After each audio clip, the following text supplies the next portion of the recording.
guys, naghahanap ba kayo na matitirahan dito sa Baguio City, yung tipong relax-relax, luto-luto at parang feel at home lang ang dating? Well, ito ang ilan sa mga nahanap ko na mura at malapit sa pasyalan at sa kaya na transient home dito sa mismong sentro ng Baguio City. Take note nga pala guys na yung room prices may vary depending on the date or season of your visit. So please check their up-to-date availability and price on the contact info provided on this video.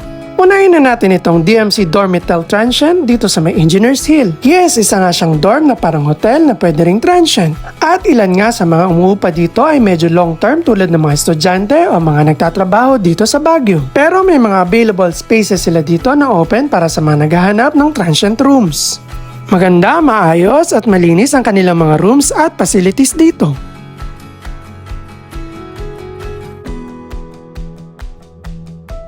Ito ang sample ng kanilang mga rooms. Maganda diba at kumpleto sa mga basic things na meron tayo sa bahay tulad ng sa kitchen, dining at sala.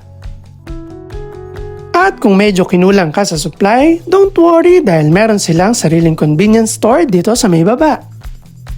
By the way guys, kadalasan nga pala ng transient dito sa may Baguio ay per head, per day ang singilan. Tapos ang computation ay depende na lang sa kung ilang kayong titira sa may room. Ito ang ilan sa kanilang amenities. At ito naman ang kanilang contact info.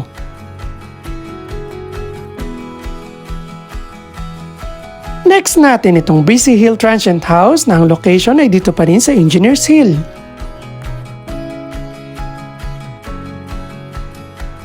Medyo may kalakihan ng mga unit dito na swak tirahan ng buong pamilya o ng buong barkada.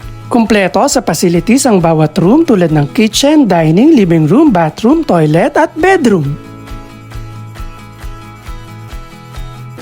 Ayan no, pwede ka magluto-luto sa kanilang cute na kitchen. At ito naman ang kanilang malinis ng bathroom/toilet.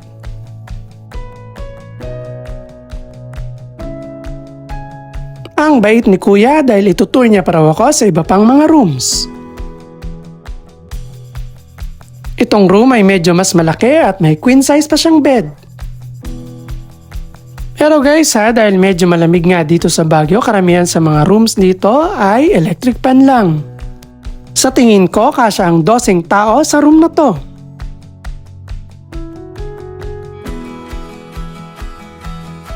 Medyo malaki rin ang kanyang kitchen na kumpleto rin sa kitchen utensils.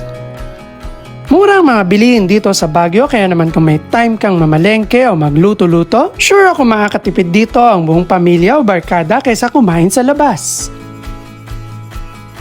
Yan ang kanilang dining table.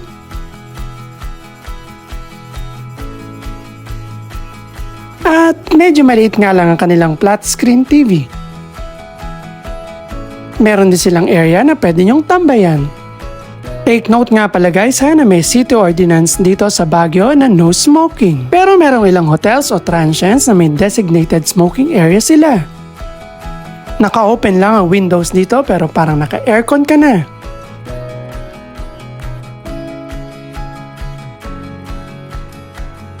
Ito ang capacity ng mga available units nila. At 500 per head per day ang singil. Mapapansin nyo guys na lahat ng transients na isinama ko dito ay located sa Engineers Hill dahil ito yung lugar na walking distance lang sa SM, Victory Liner, iba pang provincial bus at Session Road.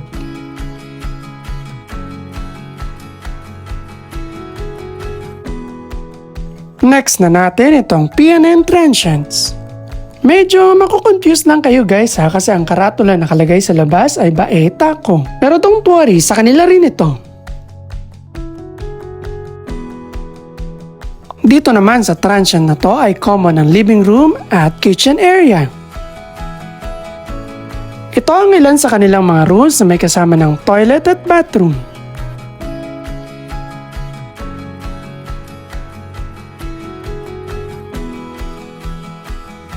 Ang napansin kong kagandahan nitong transient na to ay napakaaliwalas.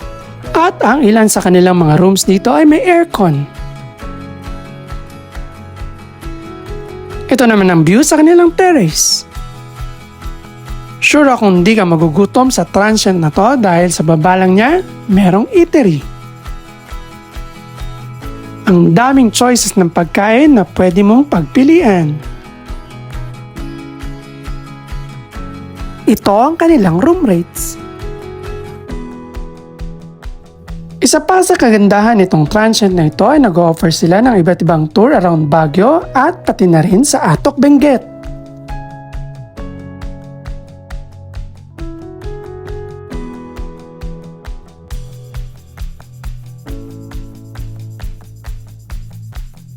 Next na itong Chichi Transient House. May kalakihan ng transient house na to dahil kasya ang 50 tao. At ito ang ilan sa mga facilities ng transient house na ito. Mula sa kitchen, dining, living, bathroom, toilet at bedroom ay kumpleto siya. At isang tumbling lang ay nasa station ka na ng Victory Liner. Ito ang kanilang room rates. Alam niyo ba guys, nung nakausap ko yung may-ari nitong transient, ang sabi niya na kapag hindi peak season, ay binababa nila hanggang 400 pesos per head per day ang rate nila. At isa pa sa kagandahan nitong transient na to ay pwede kang magdala ng pets. How nice, di ba? Malapit lang din dito ang next nating transient. Ito ang North 27 Hill Transient Rooms. Kadalasan ng mga transients dito sa Baguio ay may parking space kasi parang bahay lang ang forma niya na ginawa nilang paupahan.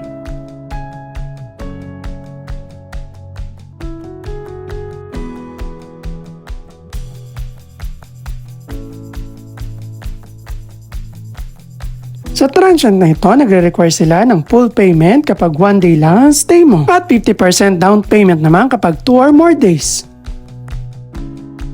Guys, listen na, walang kitchen ang transient na to.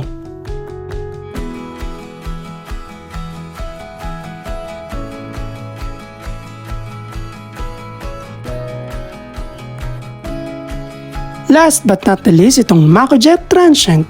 Malaki din itong transient na ito pero katulad ng naunang transient natin ay ang karamihan sa mga umuupa dito ay mga pang long term tulad ng mga estudyante at mga nagtatrabaho. Kaya sa pangkalahatan ay meron lang siyang available na 4 na units. At ito ang ilan sa kanilang mga rooms.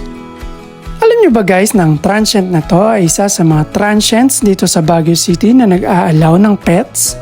Kaya naman i-join mo na ang iyong mga fur baby sa pamamasyal dito sa Baguio. Isa pang hirit, alam nyo ba, meron din itong smoking area. By the way guys, karamihan sa mga transients dito ay may minimum na 3 packs. Kaya kung dalawa lang kayo ay kailangan nyo magbayad ng pang-3 tao.